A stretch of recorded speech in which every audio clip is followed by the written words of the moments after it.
and people just being like, leftovers already.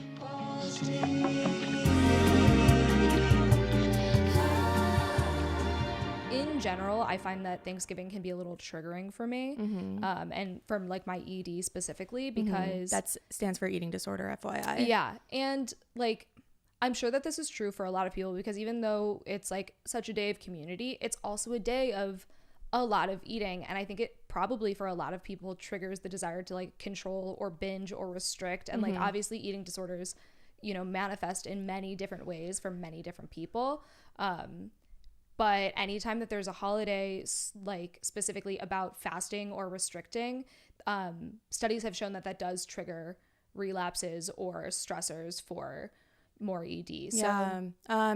Also, I mean, I guess I binge a lot, but I don't throw up. I tried it and it wasn't for me. Yeah. But well, binging and purging are two separate things. So like you can binge and not purge, and it doesn't mean that you're not binging. Right. It just means that you're not purging. I'm very much here and very much binging.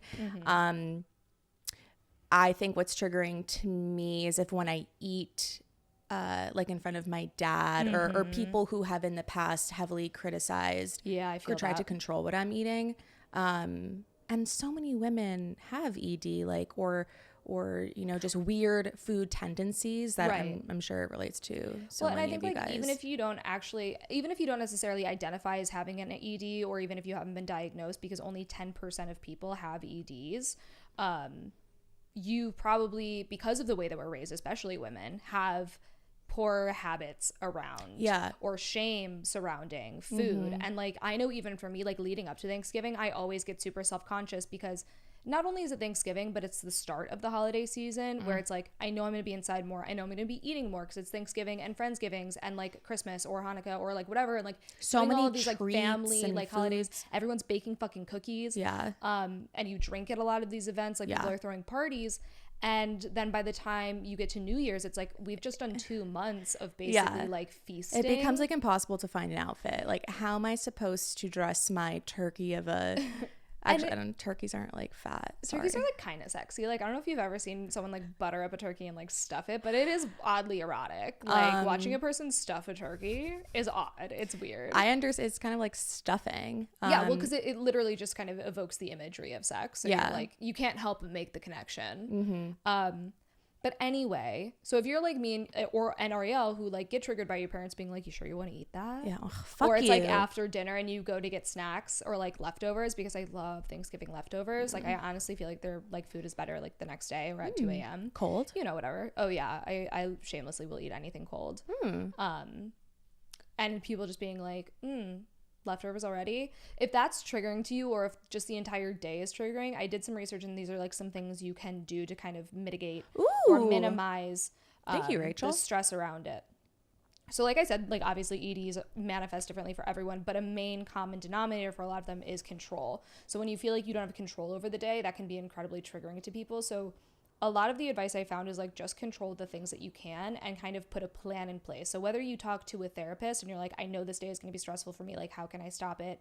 And it's like finding things to fill your time, or knowing what you're like is going to be on the menu, and knowing like you have someone there that you can talk to, or having like an escape route if you're getting overwhelmed. Like those are things you can plan for, and you should, because it'll help you as the night progresses. Right.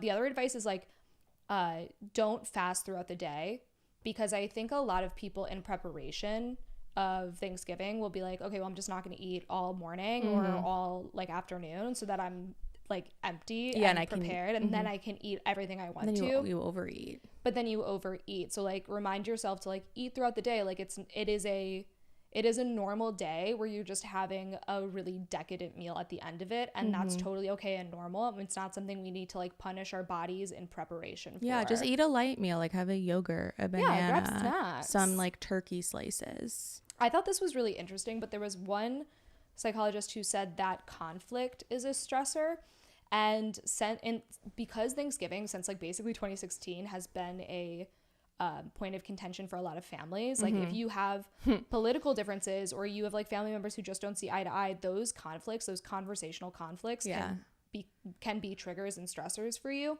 So they said to literally like avoid it at all costs. And this is honestly probably just good idea in general. Yeah. Like, as much as I think that it is a great idea to confront your family members about their bad politics, maybe don't do it on Thanksgiving. Yeah. Maybe don't do it on a day where you're already stressed. Yeah. And the last thing that they said is to tap into your support system. So, like, if you're someone who feels comfortable talking to your parents about it, or telling your brother or your sister, or even just journaling about it, getting your feelings out is going to help you maintain your composure and hopefully help you get through the day without, like, triggering yourself. So I hope that helps somebody. I'm going to try to do a lot of those things, and we'll see how it works out. But who knows? Good for you, Rach. Thank you. Rachel. I think those are pretty helpful tips.